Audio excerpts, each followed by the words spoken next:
Welcome to EDSA! Kantahang pang EDSA, sayawang pang EDSA, tunugang pang EDSA. EDSA! Kung nandyan ka, tutok na! EDSA! Kasama mong natatrapik. Diego Bandido! Go Diego! Go Diego! Go Diego! EDSA! Let's go!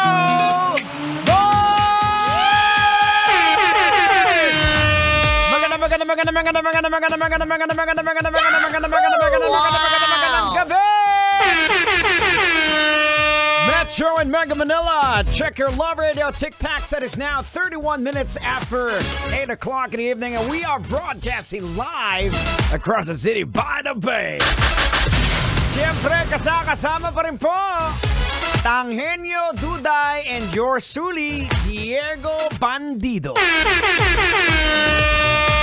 It's a beautiful Friday evening, and thanks God it's Friday. Of course, syempre dapat magpasalamat naman tayo araw-araw, not only Friday. Okay? Syempre sa mga pauwi na ng bahay, ikaw, Angkol, na nakatutok sa atin ngayon, na alam ko medyo kanina pang umaga, kayod na ng kayod. Sa matinding init, grabe. Eto na, speaking of init, pag-usapan natin to. Lumiliit size ng itlog. Oh no!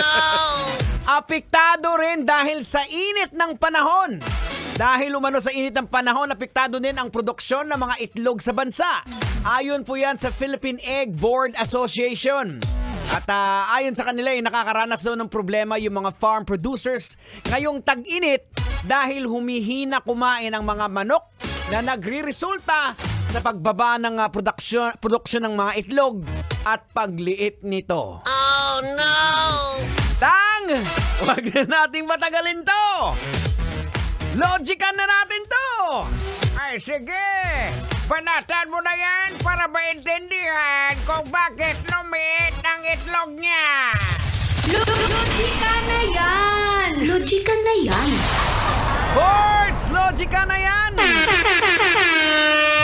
Anong leksyon ang ating mapupulot? Anong aral ang ating madudukot? Kailangan pa bang i-memorize yan? Basic! Boards! Sa tindi ng init ng panahon ngayon, basic talaga. Liliit ang itlog. Gaya nga po ng nasabi ng PEBA. Hindi FIBA, PEBA ha. Philippine Egg Board Association to ha. Dahil sa init, humihinang kumain yung manok kaya naapektuhan ng produksyon pati yung size nito. Ano ang masasabi mo dito, Tang? Siguro sa mga drivers, huwag kayong magpainit.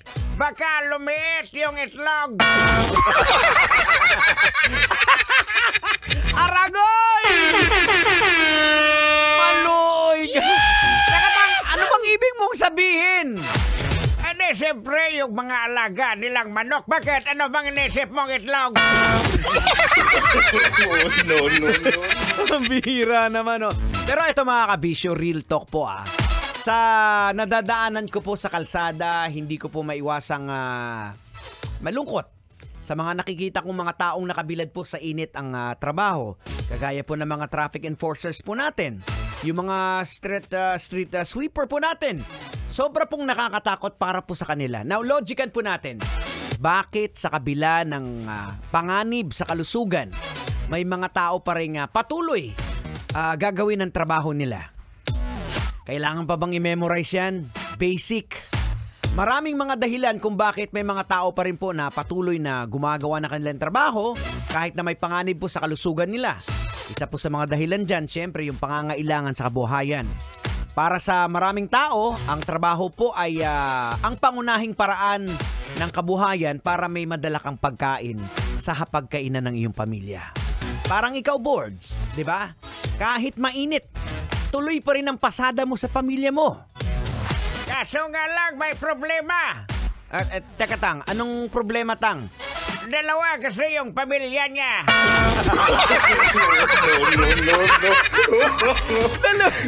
Ang bihira.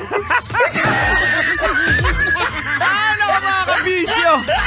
Ang bilis ng oras and I gotta say goodbye. Maraming salamat po. At tabayanan na po susunod ng programa ni Totoy Bato.